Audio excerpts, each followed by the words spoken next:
السلام علیکم. وعلیکم سر. وہ وعلیکم ماسک اتارو نا بھائی، چہرہ کراؤ، ہمیں نظر آئے آپ کون ہے. ڈر لگتا ہے؟ سر ماسک مجبوری ہے، اس کا تھوڑا آپ مجھے رعایت دیں گے. اوکے اوکے، مجبوری کا رعایت دے دیتے ہیں. چلیں بسم اللہ. آپ شیعہ ہیں یا غیر شیعہ؟ غیر سلام ابو شیعہ. العباس الصفاح. بنو ابا بنو عباس کو آپ سلامی دیتے ہیں. کم از کم رسول پاک صلی اللہ علیہ وسلم کا نام لکھتے ہیں بھائی. سلام دیتے تو حبیب جی خدا جی. کو دے دیتے. چلیں بسم اللہ کریں. ان کے کیا حکم ان ہے کے بھائی؟ نام جی ان کے نام دل میں لکھے ہوئے ہیں، اور میں عباسی ہوں، اس وجہ سے پھر میں اپنے اچھا جد جو صحیح. ہے، ایسے تو حضرت عباس ہیں جد، لیکن اس کے بعد جو بنی امیہ کو جنہوں نے سبق چلیں جی. سکھایا تو میں اسے سلام. اوکے. سر حکم. میرا سوال یہ ہے، سوال سمجھیں یا میں اپنا مقدمہ رکھ دوں، کہ آپ جیسے کہتے ہیں کہ خلفائے جو ثلاثہ ہیں، وہ ان کی خلافت جو ہے وہ باطل ہے، اور پھر جی آگے تکفیر تک جاتے ہیں. تو اگر وہ خلیفہ اس معنی میں ہے کہ وہ صرف ریاست کے نظام کو سنبھالنے کے لیے، اس کے نسق کو سنبھالنے کے لیے، حکومت کے معاملات کو سنبھالنے کے ہوں. لیے، جی. اور وہ منصوص من اللہ اپنے آپ کو نہیں کہتے، ہوں. اور اس کے علاوہ جو ہے وہ لفظی طور پہ ان کو خلیفہ کہا جاتا ہے، اسی طرح جس طرح پیش امام کو ہم کہتے ہیں امام، جی پیش امام، لیکن جی وہ جی. امام اس طرح کے امام نہیں ہے. یا ہم خمینی صاحب کو کہتے ہیں کہ امام خمینی، تو وہ امام ہوں. اس طرح کے امام نہیں ہے. تو یہ جی جی. خلافت جو ہے، یہ خلیفہ جو ہے، یہ بھی لفظی طور پہ خلیفہ ہے، ہوں. لیکن یہ اس طرح سے خلیفہ نہیں ہے جس طرح حضرت آدم علیہ السلام تھے یا دیگر انبیاء ہیں. یعنی کہ امام یا خلیفہ جس معنی میں آپ لوگ سمجھتے ہیں، یا کہ ہوں. منصوص من اللہ. تو اگر صحیح. یہ اس طرح نہیں ہے تو پھر اس میں مسئلہ کیا ہے؟ پھر کس چیز کا نزاع ہے؟ تو اس میں واضح طور پر ہے، بات یہ ہے کہ جماعت مخالفین کی اکثریت، بلکہ ان کی جمہور، بلکہ وہ اجماعی طور پر تقریباً کہتے ہیں کہ ابو بکر عمر کی نس نہیں ہے. وہ نہیں کہتا ہے کہ ہماری خلافت نس سے ہے. ٹھیک ہے نا. وہ کہتے ہیں مسلمانوں کی لیڈرشپ کے لیے ہم نے یہ انتظام کیا ہے کہ ان کی حکومت سنبھالنے کے لیے بھائی صحابہ نے کہا کہ ابو بکر پہلے بن جائے، پھر ابو بکر نے کہا کہ عمر بن جائے. اس سلسلے سے تو یہ تو کہتے نہیں ہیں کہ اللہ کی جانب سے ہے، رسول صلی اللہ علیہ وسلم کی جانب سے ہے. تو اس میں مشکل کیا ہے؟ مشکل یہی ہے میرے بھائی، مشکل یہی ہے کہ اب اللہ اور رسول نے نہیں بنایا اس کو مسلمانوں کا قائد اور مسلمانوں کا حاکم اور مسلمانوں پر حکومت کرنے کا پوزیشن ان کو اللہ اور رسول صلی اللہ علیہ وسلم نے نہیں دیا ہے.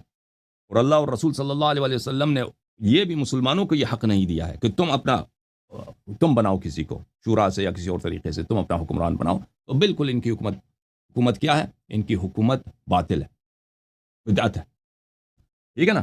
مشکل یہی ہے. رسول اللہ صلی اللہ علیہ وآلہ وسلم جب تک زندہ تھے، کوئی ان کے سامنے کوئی حکمران بن سکتا تھا مسلمانوں کا؟ اب رسول صلی اللہ علیہ وسلم کو پیچھے ہٹا دے کہ میں آپ کا حاکم ہوں، نہیں کر سکتا. ٹھیک ہے نا. جب تک وہ زندہ ہے تو کوئی نہیں کر سکتا. اب وہ دنیا سے گئے، انہوں نے اپنے بعد کے لیے مسلمانوں کا امام تعین کر کے گئے. انہوں نے تعین کیا اہل بیت طاہرین علیہ السلام کو، امیر المؤمنین علیہ السلام کو. جب ایک مسئلہ کو اللہ اور رسول صلی اللہ علیہ وآلہ وسلم نے سالو کیا ہے، اس کے لیے اس شخص معین کیا ہے امامت کے لیے، خلافت کے لیے، حکومت کے لیے. تو آپ اس کی حکومت، امامت، خلافت کو نہ مانیں، ان کی قیادت کو نہ مانیں. ایک شخص جس کی نہ امامت ہے، اور جو آپ خود کہتے ہو اپنے زبان سے اعتراف کرتے ہو کہ نہ اللہ نے اس کو بنایا، نہ رسول صلی اللہ علیہ وسلم نے بنایا، کچھ صحابہ نے بنایا. تو بات یہی ہے کہ بدعت اسی کو کہتا ہے نا. بدعت کی شاخ و دم تھوڑی ہوتی ہے. بدعت یہی ہوتی ہے کہ اللہ کی جانب سے نہیں، رسول صلی اللہ علیہ وسلم کی جانب سے نہیں، لوگوں نے اللہ اور رسول کی مخالفت کرتے ہوئے بنایا. ہمارے سارا موقف یہ آپ نے خود ہی بیان کیا، ہمارا موقف یہی ہے. پرابلم بہت اس میں واضح ہے. اوکے. سر اس میں اگر مخالفت ہوتی تو پھر وہ، جیسے کہ آپ خود فرماتے ہیں کہ حضرت علی علیہ السلام جو ہیں وہ ان کے مسائل حل کرتے تھے، ان کو مشورہ بھی دیتے تھے، اور وہ جو مجذوب خاتون کی سزا کا مسئلہ تھا اس میں بھی انہوں نے گائیڈ کیا، اور انہوں نے مانی وہ ان کے مشورے کو. اس کے علاوہ جو ایران کی طرف جو جنگ کی مہم تھی، جنگی مہم بھی ان کو سمجھائی کہ آپ کس طرح سے کریں. پھر اس کے علاوہ جو ہے وہ مختلف مواقع پہ آپ کہتے ہیں کہ جب یہودی نجران و نصارہ بھی جب آتے تھے تو یہی خلیفہ کہتے تھے کہ اگر آپ کو مسائل کا حل چاہیے، علمی مسائل کا حل، تو آپ وہاں جائیں گے، یعنی وہاں سے آپ کا حل ہوگا. دیکھیں تو آپ کی پوزیشن کافی سافٹ ہو گئی ہے نا دوسروں کے مقابلے. وہ دوسرے تو کہتے ہیں کہ امیر المومنین علیہ الصلوۃ والسلام نے ان سے بیعت کی ہے، ان کے جانب سے گورنر رہے ہیں، ان کی جانب سے چیف جسٹس رہے ہیں. تو وہ ساری باتیں جھوٹ ہیں بھائی. بیعت کی کہانی جھوٹ ہے. وہ خود آپ کی اپنی کتابوں سے جھوٹ ہے، نہ صرف ہماری کتابوں سے. یہ چیف جسٹس رہے ہیں، اس کی کوئی سند نہیں ہے. یہ ان کے مشیر رہے ہیں، اس کی کوئی کچھ بھی نہیں ہے. یا ان کی جانب سے کوئی وہ کمانڈر آرمی کے رہے ہیں، یا ان کی جانب سے گورنر رہے ہیں. یہ تو آپ کے علماء نے، آپ کے مساجد سے، آپ کے جو جامع مساجد ہیں ان مدارس سے، اور آپ کے جو دینی پروگرام ہے، دینی جو پبلیکیشنز ہیں، ان میں یہ جھوٹ بہت مشہور کر دی ہے. لیکن وہ ان میں سے کوئی بھی صحیح نہیں ہے. اب آپ نے جن چیزوں کا کہا ہے نا، یا امیر المؤمنین علیہ الصلاۃ والسلام نے بعض اوقات پر مثلا ایک مجنونہ عورت ہے، اس پہ یہ لوگ کیا کرنا چاہتے ہیں، اس پہ حد جاری کرنا چاہتے ہیں، اس کو سنسار کرنا چاہتے ہیں. تو ایسے مواقع پر امیر المؤمنین علیہ السلام نے ان کی مدد کیا. میرے بھائی، اس سے ان کی حکومت کی تائید نہیں ہوتی. اگر ایک مظلوم عورت ہے، سنسار آپ نے دیکھا، سنسار کا موت جو ہے وہ بہت دردناک موت ہے، وہ کوئی مذاق نہیں ہے. اس کو ایک عورت کو آپ اتنے پتھر ماریں کہ تاکہ وہ جان بحق ہو جائے، یعنی اس کے کونپڑے پہ اتنے پتھر مارتے ہیں، اس کا چہرہ وغیرہ خونی ہو جاتا ہے. وہ تو یعنی اللہ نے بنایا اسی لیے سنسار کو، تاکہ کوئی دوسرا جرات نہ کرے گناہ کرنے کی. تو اب ایک بے گناہ عورت ہے بھائی، اللہ نے اس پہ کچھ حرام ہی نہیں کیا. جب عقل نہیں ہے تو آپ پہ نماز واجب نہیں ہے، شراب حرام نہیں ہے، زنا جب عقل ہی نہیں ہے، اللہ نہیں پوچھے گا، گرفت ہی نہیں کرے گا اللہ. اب یہ لوگوں دیکھیں ان کی اپنی کتابوں میں کہ مجنونہ پر، وہ بخاری میں بھی موجود ہے، مجنونہ پر یہ ان کی عقل اتنی ہے، خلیفے کی عقل اتنی کہ مجنونہ پر، پاگل عورت پہ یہ حد جاری کرنے لگے تھے. اور بھائی عقل ان کی اتنی تھی. تو اب اس موقع پر اگر امیر المؤمنین علیہ السلام ایک مظلوم کی جان بچانا چاہتے ہیں، یہ اس کی خلافت کی تائید نہیں ہے. ابھی آپ اگر لاہور میں نا، لاہور کے کوئی گورنر کوئی غلط کام کرتا ہے، کوئی آدمی مرنے والا ہے، کوئی کسی کی دکان پہ قبضہ ہونے والا ہے، یا کسی بیوی، کسی یتیم کی جو ہے، یا کسی بیوہ کی، اس کی پراپرٹی پہ قبضہ ہونے والا، آپ سے کچھ ہو سکتا ہے. آپ نے وہاں پہ کچھ کارروائی کر لی، مثلا سمجھا دیا لوگوں کو بھئی ایسا نہیں، آپ کا اثر رسوخ ہے، آپ نے کچھ کر لیا. اس کا مطلب یہ نہیں کہ آپ گورنر کی تائید کرتے ہیں، یا اس حکومت کے آپ مخالف نہیں ہیں، یا حکومت کو آپ شرعی سمجھتے ہیں. یہ واضح ہے. اسی طرح آپ نے جو یہود و نصارہ آتے تھے، اس کے واقعات کتب میں بہت ہیں. یہود و نصارہ آتے تھے ان کے علماء سوال کرنے کے لیے، کیونکہ ان کے پاس علم تھا، ان کے پاس پرانے انبیاء علیہ الصلوۃ والسلام کے بہت سارے احادیث تھے، علوم تھے، شرائع ان کے پاس موجود تھے. وہ سوال کرتے تھے کہ اللہ کے صفات کیا ہیں، عرش کیسا ہے، اللہ نے سب سے پہلے کیا بنایا ہے، اللہ نے اس کے بعد کیا بنایا ہے، قیامت کے دن کیسا ہوگا. تو ان کے پاس یہ چیزیں موجود تھی، تو وہ آ کے ٹیسٹ کرتے تھے. ٹھیک ہے نا. جب وہ آتے تھے مسلمانوں کے پاس، اور مسلمان کے آپ کا خلیفہ کون ہے، ابو بکر، اس سے پوچھتے تھے، اس کو کچھ نہیں معلوم، اس کو کچھ نہیں معلوم. یا عمر سے پوچھتے تھے، اس کو اس کے واقعات بہت زیادہ ہیں. تو اس کے بعد وہ تو کہتے تھے کہ اب آپ کا دینی باتیں لے. تو پھر کچھ صحابہ اٹھ جاتے تھے کہ ہم آپ کو لے کے چلتے ہیں اس شخص کے پاس جو آپ کے ہر سوال کا جواب دے گا. سلمان، ابو ذر، یہ لوگ ان کو اٹھا، یا خود عمر کہتے تھے کہ ہمارے پاس ان باتوں کا جواب نہیں، وہ اس نوجوان کے پاس آپ جائیں. وہ آتے تھے، اپنے سوالوں کے جواب لیتے تھے، اور کلمہ پڑھ کے چلے جاتے تھے، مسلمان ہو جاتے تھے. تو اس میں حکومت کی تائید کہاں ہے بھائی؟ ان کی خلافت کی تائید کہاں ہے؟ خلافت کی تائید کیا کہاں؟ اگر امیر المؤمنین علیہ السلام ایک کافر کو مسلمان بنا رہے ہیں، اور اسلام کی رسول پاک صلی اللہ علیہ وسلم کی عزت بچا رہے ہیں، اور اس میں خود ابو بکر عمر کی نااہلی اسی واقعے میں ثابت بھی ہو جاتی ہے، تو اس سے اس کی خلافت بن جاتی ہے؟ ابو بکر عمر کی خلافت سے ہی ہوتی ہے. ٹھیک ہے نا.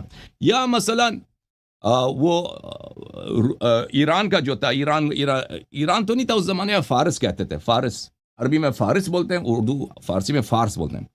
فارس کے لوگوں نے جو اس وقت مسلمان نہیں تھے، اس وقت وہ زردشتی تھے، کافر تھے، مجوسی تھے. تو ان لوگوں نے بہت بڑا لشکر تہیہ کیا تھا، اور وہ بڑے جنگجو تھے. اس زمانے میں فارس کے ایک سپر پاور تھا. تو وہ آ کے مدینہ تک صفایا کرنا چاہتے تھے کہ مسلمانوں کا ایک دفعہ ہم ان کو ایک سبق سکھائیں، بالکل پھر یہ ہمیں تنگ نہ کریں.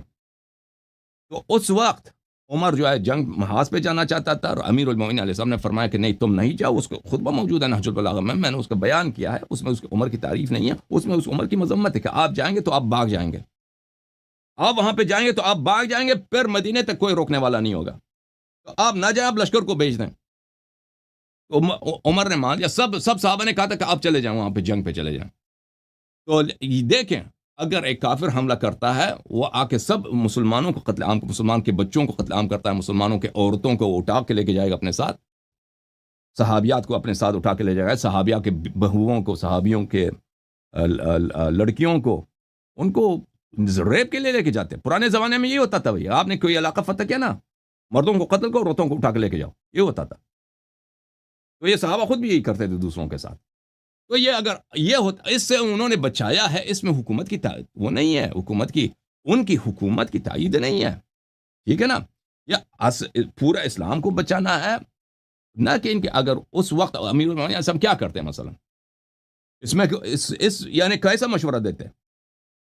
اس میں واضح طور پر انہوں نے کہا آپ وہاں پہ جائیں گے، آپ کیونکہ اب ابو بکر عمر کی تاریخ تو معلوم ہے، انہوں نے کبھی جنگ لڑا بھی نہیں ہے، جنگوں سے ان کی مختلف جنگوں سے وہ فرار ہوئے، اس میں ہم کسی کی دل آزاری نہیں کرنا چاہتے.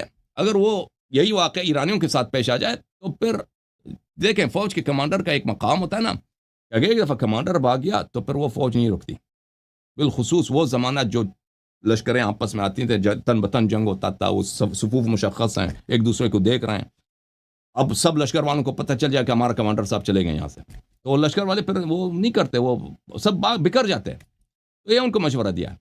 تو اس میں دیکھیں یہ تو اہل بیت علیہم الصلوۃ کی عظمت ہے کہ دیکھیں ان کے مخالفین بھی ابو بکر عمر کی خلافت کی صحت کے لیے یہ مجبور ہے کہ اہل بیت علیہم السلام سے کوئی نہ قرآن سے جو ثابت نہیں کر سکتے، رسول پاک صلی اللہ علیہ وسلم کی حدیث سے تو یہ ان کی خلافت ثابت نہیں کر سکتے. تو کیا کرتے ہیں، امیر المومنین علیہ السلام کے دروازے پہ آ جاتے ہیں کہ امیر المومنین علیہ السلام کے اس کلام سے پتہ چلتا ہے کہ وہ صحیح خلیفت ہے. لیکن یاد رکھو امیر المومنین علیہ السلام اہل بیت علیہ السلام کا موقف اجماعی طور پر یہی ہے کہ ان کی خلافت باطل ہے. جی مزید بولیں. جوم جاؤ پرواز کرو، کیوں فخر سے سر اٹھا، کیونکہ اللہ تعالیٰ نے تمہیں انتخاب کیا. صراط حق پر صرف تم ہو، صراط ایمان پر صرف کیا، کیونکہ اللہ تعالیٰ نے تمہیں انتخاب کیا. صراط حق پر صرف تم ہو، صراط ایمان پر صرف